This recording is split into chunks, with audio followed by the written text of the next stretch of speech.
¿Se han puesto a pensar qué tanto de lo que somos hoy se cocinó, por así decirlo, en nuestra infancia? Bueno, Sigmund Freud tenía una teoría y una muy potente sobre esto, el desarrollo psicosexual.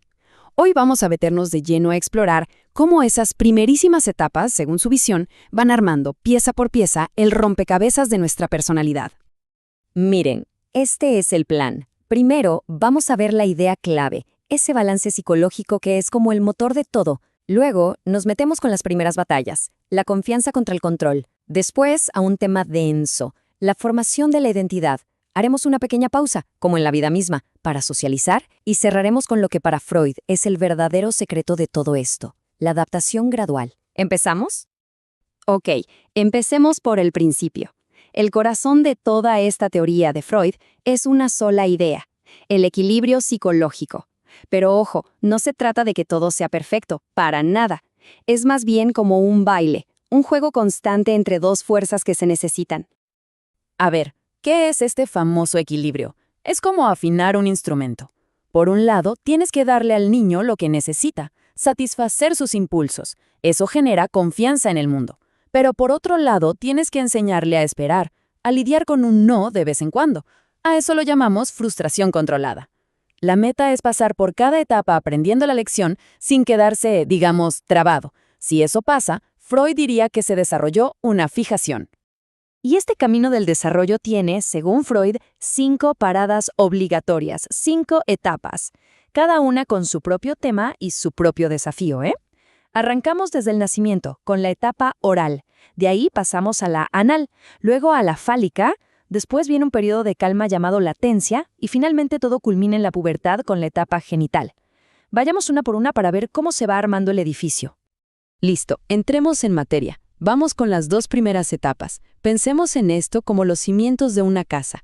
Es aquí donde se juega todo lo relacionado con la confianza básica en el mundo y el primer yo puedo hacerlo solo. Son, sin duda, los primeros grandes retos de la vida. Nuestra primera parada, la etapa oral. Esto va desde que nacemos hasta más o menos el año y medio. En este momento, la boca es el centro del universo para un bebé. Todo se explora por ahí, chupar, comer, morder. Es su principal forma de sentir placer y de conectar con el mundo.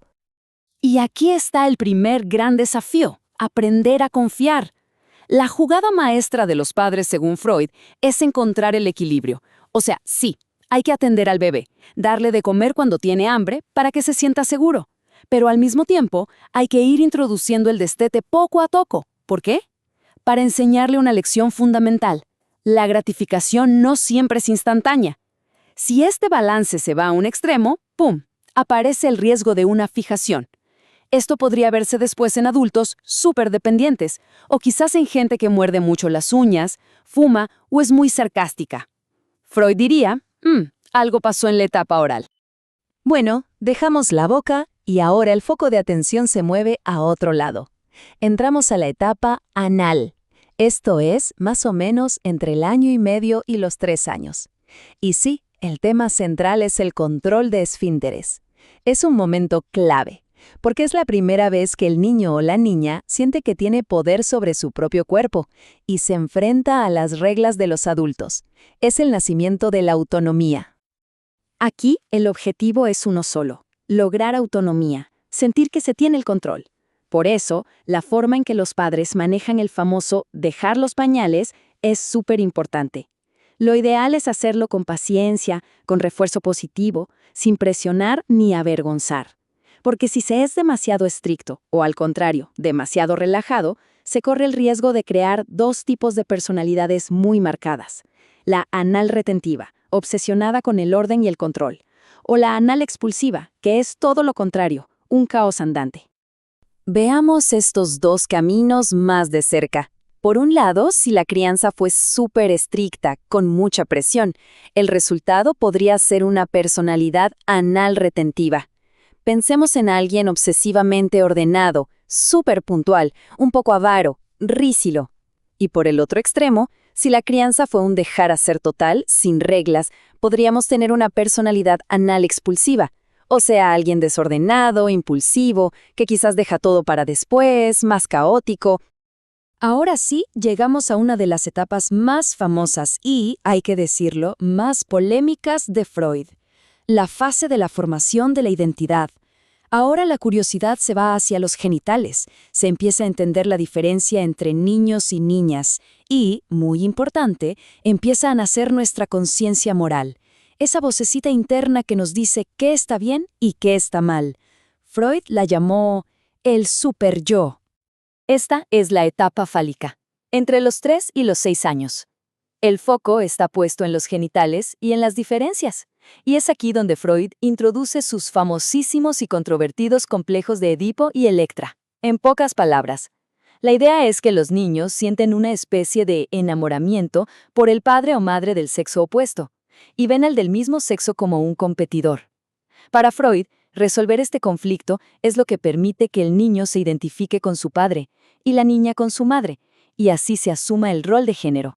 Entonces, ¿cuál es la meta en esta etapa? Son dos cosas. Por un lado, consolidar la identidad de género y por otro, desarrollar esa conciencia moral, el superyo. Lo que los padres pueden hacer es, primero, ser un buen modelo de relación entre ellos.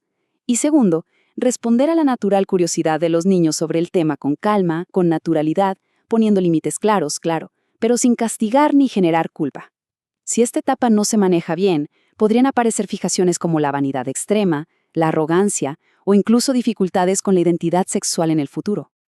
Ok, después de toda la intensidad de la etapa fálica, que es bastante movida, las cosas se calman.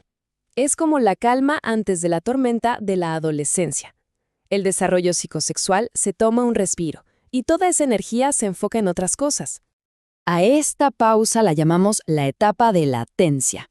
Va más o menos desde los 6 años hasta que empieza la pubertad. La energía sexual, o la libido, como la llamaba Freud, no es que se vaya, sino que se queda como dormida, latente, y se canaliza, se desvía, usando un mecanismo de defensa súper interesante, la sublimación. El gran objetivo de esta etapa es aprender a vivir en sociedad y desarrollar la mente. Es el momento de la escuela, de los amigos, de los deportes, de los hobbies. Así que la mejor estrategia es apoyar todo eso. Y aquí viene algo curioso. En esta etapa no se desarrollan fijaciones nuevas.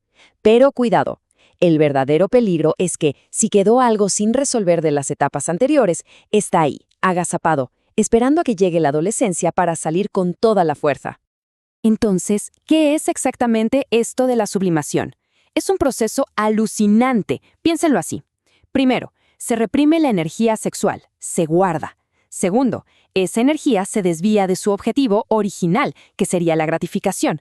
Tercero, se busca una nueva salida, una que sea aceptada por la sociedad. Y cuarto, ¡boom!, se convierte en logros, en buenas notas, en ganar un partido de fútbol, en tener un grupo de amigos. Es básicamente transformar un impulso crudo en algo productivo y creativo. Y bueno, llegamos al final de este viaje por las etapas freudianas. Y si hay una idea central, una moraleja en toda esta historia, no es que la crianza deba ser perfecta ni que haya que satisfacer todos los caprichos. No. La clave es otra cosa mucho más importante para la vida.